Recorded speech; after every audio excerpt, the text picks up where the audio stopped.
So what's up, guys? It's D Brown with Track Headz. I'd like to welcome you to another episode of Track Headz. So, as you guys have been seeing, these Olympic trials have been full of drama, been full of upsets. The biggest upset, we already talked about, was the Thing Mo situation. Check out the video below of my comments and commentary on that. Super sad, but she'll bounce back. The next thing is going to be the Michael Norman situation. Right, so Michael Norman, super duper talented. I'm always excited to see him. I'm not sure if you guys caught the track all access workout Wednesday that he had with Rai Benjamin, right? And very, very quality workout Wednesday. I like it a lot. Very important for 400-meter runners to really see the inside training of someone who's considered elite and almost the best, like top 5, top 6 ever, right? But one thing really stuck out in that Track All Access interview or episode rather, was that his coach Quincy Watts was saying the repeated statement of "I need you to be patient," right? Was stressing patience to Michael Norman. Was every single rep was about patience. Was trying to put this into his mind as many times as he could throughout the reps, right? Also, if you look on Michael Norman's page, it talks about patience, being patient, being patient, being patient. Now, when you look at that 400, he did everything but be patient. He got out, he pushed out super aggressive, and I saw the times afterwards, but just by the optics of I was thinking that either this man's about to go 43 super low, or he's about to die and be very vulnerable in that last 50, where you have a lot of finishers who are very strong. You have the likes of I think his name is Christopher Bailey from Arkansas. He's a finisher. Vernon Norwood, he's a finisher. You have Quincy, Quincy, not Wilson, the Mr. Golds in his teeth. That Quincy, the 400-meter hurdler, he's a finisher. Quincy Wilson, he's a finisher. It just seems like he just was not patient at all in the backstretch, and I don't know where that rhythm has been coming from. I'm not sure if he's just doesn't have the confidence in his finish. It's been just very I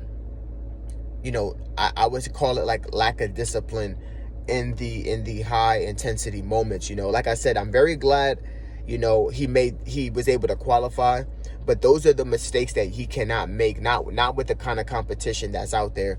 I mean, not just from the United States, but you're talking about the likes of Stephen Gardner, Karani James, both finishers.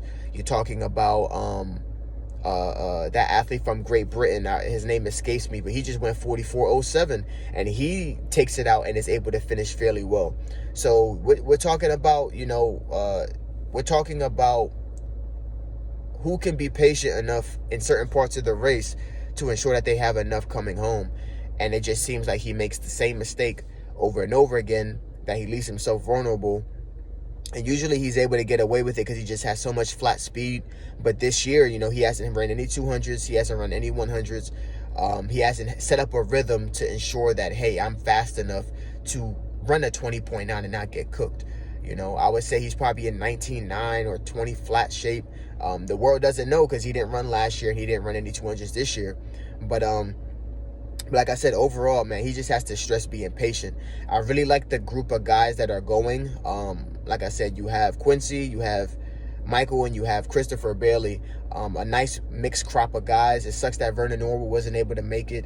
It sucks that Matthew Boland, he took it out super hot, came through at 32 and just kind of died. He took it out in 20.9 as well, and he's another one where he didn't run really any 200s this year. Probably ran like a 20.5 in some weird 200-meter race that had maybe bad weather, but he's not the 19.9 Matthew Boland from University of Georgia. So for him to go out in 20.9 and just hold on for dear life, that you can't do that with these talented group of guys. The most masterful 400 meters I really saw in terms of splits and negotiating, their splits had to be between the person who won, Quincy. He came out in 21.5, finished up in, like 22 high or something like that. Another person was Deadman. He did well. He had a good split. Christopher Bailey, he ran 21.7 through the 200, finished up really strong. These are classic finishers, and, if Michael Norman wants to really make sure that he can qualify and do what he needs to do to make this, get a medal and actually win this thing, he has to be very disciplined with his splits. So I'm looking forward to see how he does. And yeah, man, just hopefully he does his thing going into the season and going into the Olympics. All right, guys, I'll see you later. Steve Brown with Track Headz. Peace.